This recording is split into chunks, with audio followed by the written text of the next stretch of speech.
Good morning, students.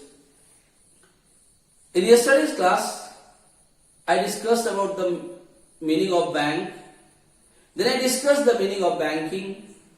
Then I told you the meaning of commercial bank and the meaning of central bank. And in today's class, I am just going to discuss some main functions of central bank.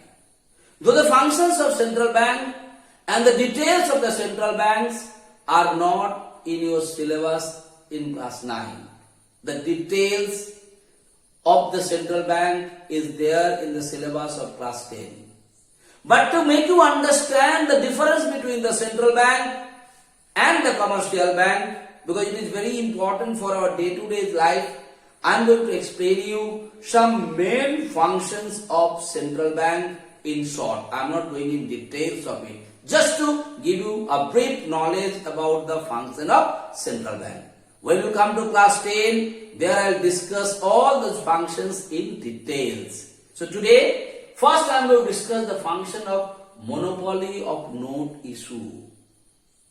What do you mean by monopoly? Here monopoly means only and only the central bank is allowed to issue the note in our country. Other banks are not allowed to issue any note in our country, beta.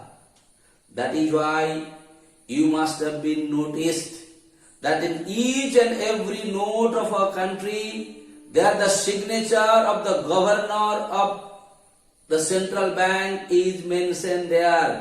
There is no signature of the Prime Minister or the Finance Minister or no one's signature is there. You must be noticing that. There only the governor of the Reserve Banks, his signature is there in each and every note.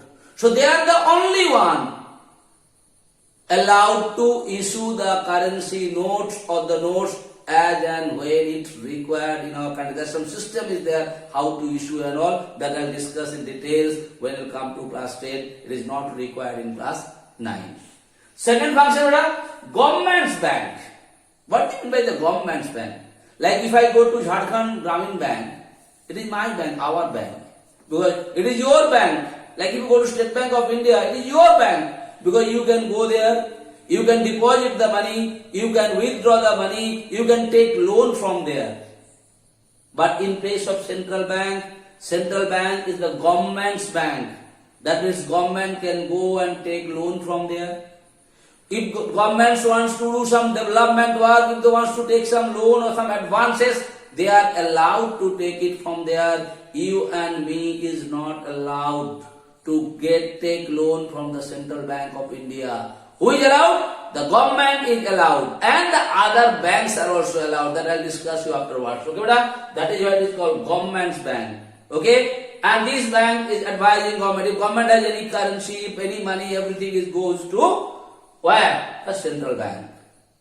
Next, banker's bank. Yes or no? Like you and me, we go to our bank to take the loan.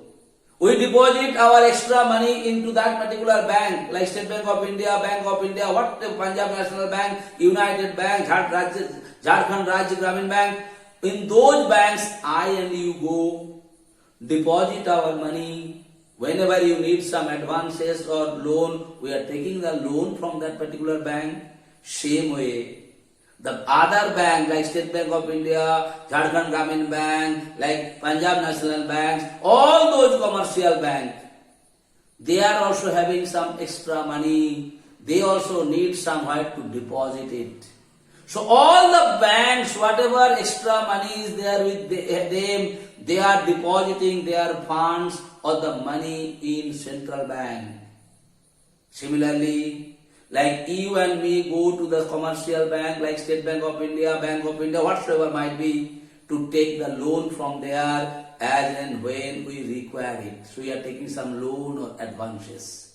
Same way, any commercial bank, if they also want some advances or if they want some loans, they are also going to the central bank, because central bank is the apex bank or head bank or the father bank of the country. So if they need some loan, if they want some advances, where they will go? they will go to the central bank, like the government is also going. Alright, beta? Like we are going to other banks to deposit our money, similarly they are also going, all the banks are also going to deposit their money. If the banks need some advances or loan, they are also taking the loan from where? From the central bank. Okay, beta? And at last, I discussed about the custodian of foreign exchange. कोई भी देश country का बेटा, whenever you are going to do the trade, like import, export, business and all those things, do you require the foreign currencies or not? Like if you want to buy something from Australia, whatever currency is there in Australia, are you supposed to pay it or not? So what is happening in our country, any foreign currencies, they are the only one to keep a stock of the foreign currencies. Other banks are not allowed to keep it. Yes or no? So these are the functions of the central bank. I discussed for your little bit of knowledge about the central bank. Again I am telling it is not in your syllabus, but you must have some idea about the central bank. That is why I have discussed some of the important function of the central bank to give you some knowledge about the central bank beta. So I hope I made it clear to you what is central bank and what are the different kinds of main functions performed by the central bank. Thank you so much.